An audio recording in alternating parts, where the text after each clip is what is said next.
Alright guys, let's get started on our final example problem with these trig functions, okay? So again, we're solving for an angle in a right triangle, which means inverse, cosine, sine, or tangent will appear in the problem. If not, okay, then you did something wrong. Alright, but anyways, if you want to try example 12 on your own, I say go for it. You can try it on your own, and at the end you can see if you did it right.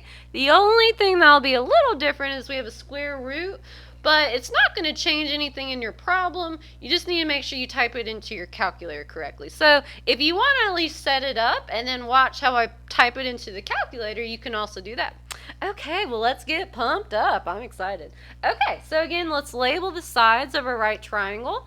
The 3 root 5 is directly across from the right angle, which means this is the hypotenuse of my right triangle. The 3 is the side that's directly next to my angle that I'm solving for, but it is not the hypotenuse, which means it is the adjacent side.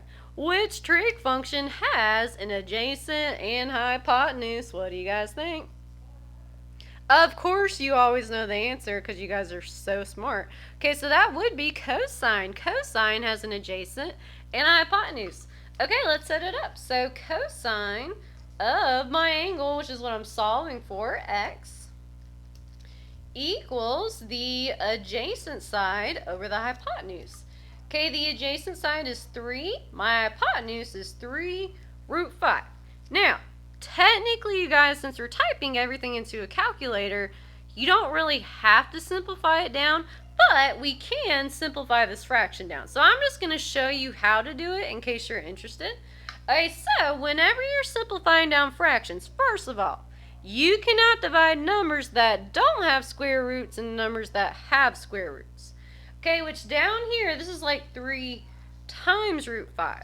Okay, so we can kind of look at this without the root 5 for a moment. I'm going to reduce down all the numbers that don't have a square root. So I'm going to kind of ignore the square root right now.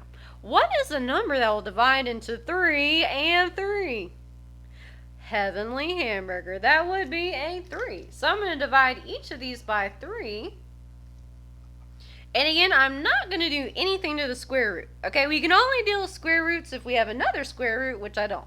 Okay, so this will be cosine of x equals 3 divided by 3 is 1. And 3 divided by 3 is also 1, which I could write 1 root 5 or just simply root 5. They mean the same thing.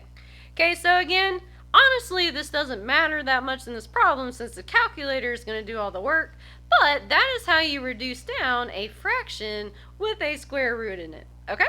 Alright, so now currently my x is trapped inside of the cosine, and I need to release it from the cosine. Okay, the demon cats have the cosine function, and they will not let the x go, so we need to get rid of these demon cats.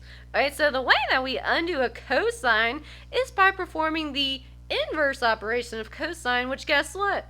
That's inverse cosine, and like normal, if we do something on one side of the equation, you gotta do it on the other. So I'm going to take the inverse cosine of both sides of my equation. Alright, so I'm just going to rewrite what I have on both sides inside of my inverse cosine. So it'd be cosine of x. Okay, and on this side I have 1 over root 5. Alright, so inverse cosine and cosine will cancel each other out. So I'm left with x degrees equals, oh, forgot to put the equal sign in, sorry guys, equals inverse cosine of 1 over root 5. Alright, and the last step is just to type this lovely problem into my calculator. Okay, which my paper doesn't want to stay. Stop that. Stop it. Alright, well, things are not cooperating right now, you guys. Hold on. Stop it. Okay, well, I'm going to zoom out since you can't see the bottom. Sorry, guys. It's not quite zoomed in, but that's okay. You can at least see it now. Okay, so I'm going to pull out my nifty calculator. I'm going to type inverse cosine, which don't forget, you have to hit second cosine to get to inverse. And I'm going to type 1 over how you get to the square root button. If you guys see that nifty radical sign above the x squared, it's radical, dude. Board slapper. Okay, but anyway, so I'm going to hit second x squared. Oh, I didn't hit the second button. Jeez Louise, Miss Long.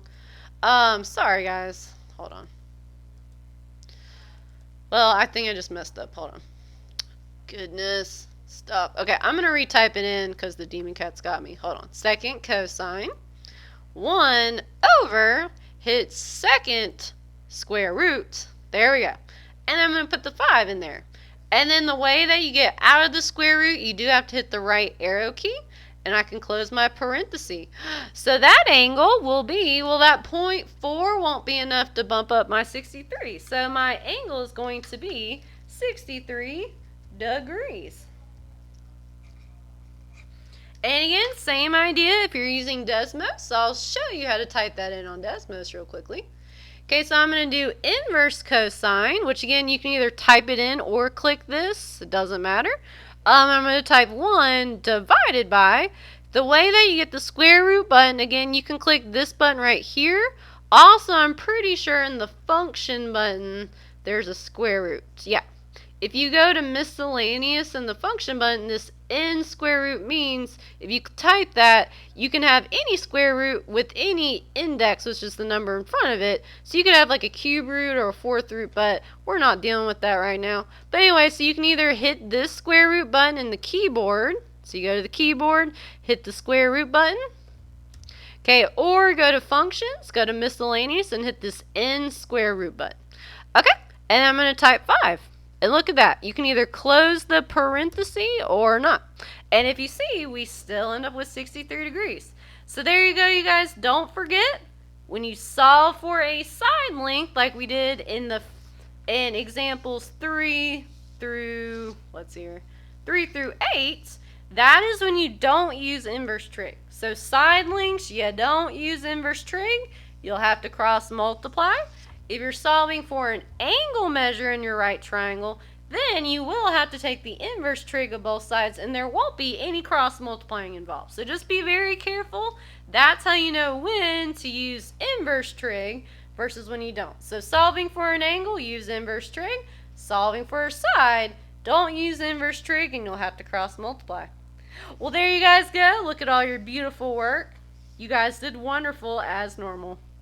Toodaloo.